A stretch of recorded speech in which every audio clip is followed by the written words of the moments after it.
Reviews, Updates und Gags. Die Leute, die sich das alles erhofft haben, wart ihr. Die Könige der Insider. Als ihr auf dieses Video geklickt habt, waren eure ersten Worte: Ihr wollt meinen Like? Den könnt ihr haben. Versucht es doch. Irgendwo habe ich den größten Wunsch der Welt versteckt. Dieser Wunsch war ein richtig gutes One-Piece-Spiel. Und es war irgendwo auf der PlayStation. Damit brach das große JRPG-Zeitalter an. Okay, jetzt wissen wir hoffentlich alle, worum es geht, oder? Das One-Piece-Opening ist einfach eines der ikonischsten Anime-Openings aller Zeiten. Und heute geht es um One Piece Odyssey, der neueste Videospielableger des Kultmangas. Und wir wollen euch heute ein paar Gründe mit auf den Weg geben, warum Odyssey für euch spannend sein könnte. Denn ich will ganz ehrlich mit euch sein, mein Hype-Level für das Game hätte durchaus höher sein können. Dementsprechend war ich nicht wirklich voller Vorfreude, als ich das Spiel zum ersten Mal gestartet habe. Doch lasst mich euch eins sagen: Die Gründe, die ich euch hier ans Herz lege, hätten mein Vergangenheits-Ich so richtig heiß gemacht. Denn One Piece Odyssey ist wirklich ein wundervolles Spiel mit ganz, ganz viel Herz und Liebe zum Material. Und ein kurzer Disclaimer: Wir nutzen hier übrigens die deutschen Namen der Charaktere, also bitte erklärt uns nicht in den Kommentaren, dass der Typ hier eigentlich Luffy heißt.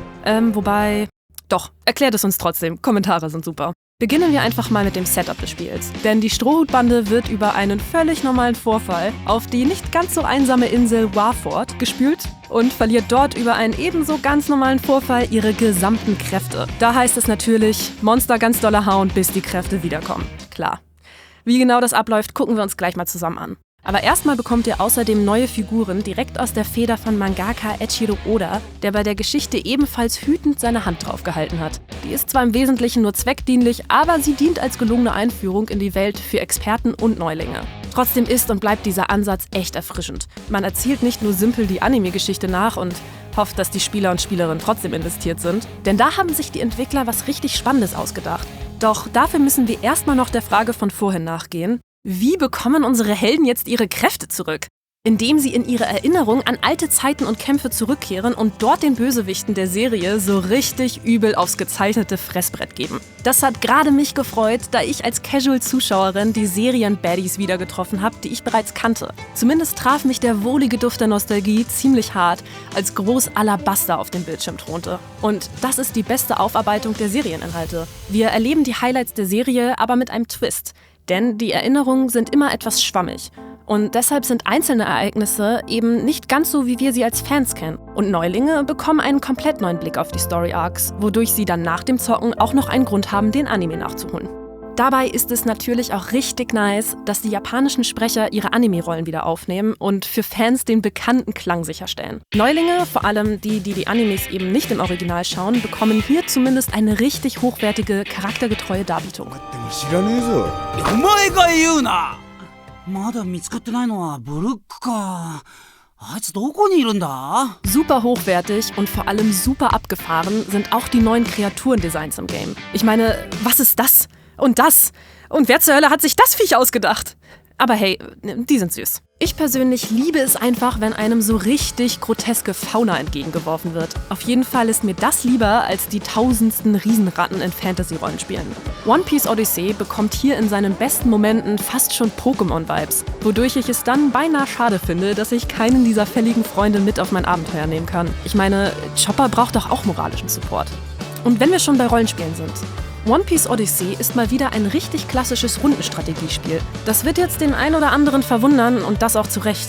One Piece, wo sich Piraten mit übermenschlichen Kräften mit nahezu planetenzerstörenden Attacken gegenüberstehen, soll jetzt eine ganz entspannte Rundenstrategie sein? Und naja, vielleicht ist es ja genau dieser Widerspruch, der dafür sorgt, dass sich das so bekannt und doch so frisch anfühlt. Und zumindest ist das kontinuierliche Stärkerwerden und das Lernen neuer Fähigkeiten essentieller Bestandteil der Serie und von Rollenspielen. Was One Piece aber diesen alten Klassikern voraus hat, ist die taktische Tiefe. Denn von Elementarschwächen über klassische Schere-Stein-Papier-Prinzipien bis hin zur taktischen Positionierung auf dem Schlachtfeld ist alles mit dabei.